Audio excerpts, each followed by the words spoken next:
రోజు ముఖ్యంగా ముందుగా మీడియా మిత్రులందరికీ నా యొక్క నమస్కారం।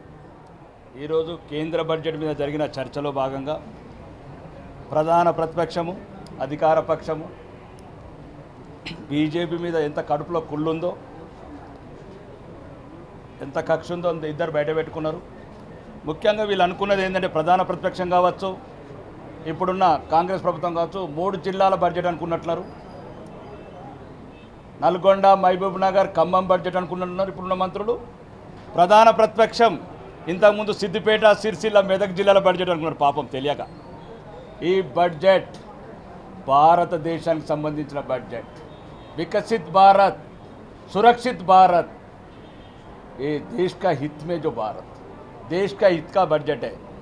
ఇది ఏ 3 జిల్లాలకు పరిమితమయ్యేది కాదు। ముఖ్యంగా ఈరోజు ప్రధానంగా ఆర్మీకి కావచ్చు, ముఖ్యంగా హెల్త్ రంగం కావచ్చు, పేదలకు 3 కోట్ల ప్రధానమంత్రి కావాల్సిన ఇల్లు కావచ్చు, మధ్యతరగతి వాళ్లకు అర్బన్లో కావాల్సిన 2 కోట్ల ఇల్లు కావచ్చు, ఇల్లు రవాణా సౌకర్యాలు కమ్యూనికేషన్స్ ఈరోజు భారతదేశానికి ఏమవసరం, భారతదేశం సురక్షితంగా ఉండాలంటే ఆర్మీకి ఎలా ఉండాలి ఇవి ఉండాలి తప్ప ఒకరి మీద ఒకరు।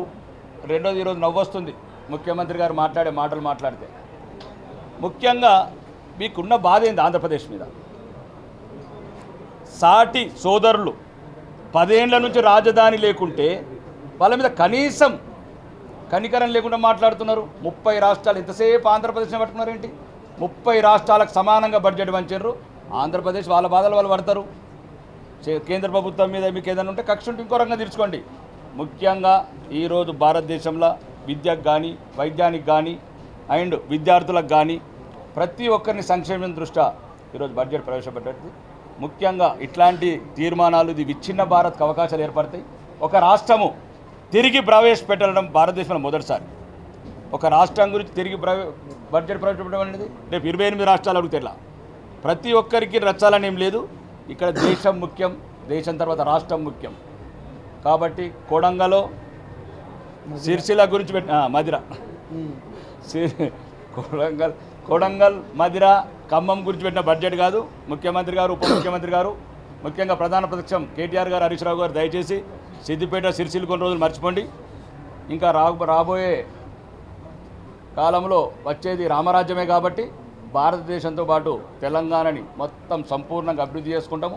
ఈరోజు ఏదేది అవసరాలని తెలంగాణకు అన్ని ప్రధానమంత్రి గారి దృష్టిలో ఉన్నాయి। 8 మందిని ఎంపీలు గెలుచుకున్న చరిత్ర తెలంగాణది కాబట్టి ఇట్లాంటి తీర్మానాలు ఇంకొకసారి వెంటనే చేయకుండా దేశం సురక్షించేటట్టు ఉండాలని కోరుకుంటున్నాను। బోలో భారత్ మాతాకి। చెప్పండి।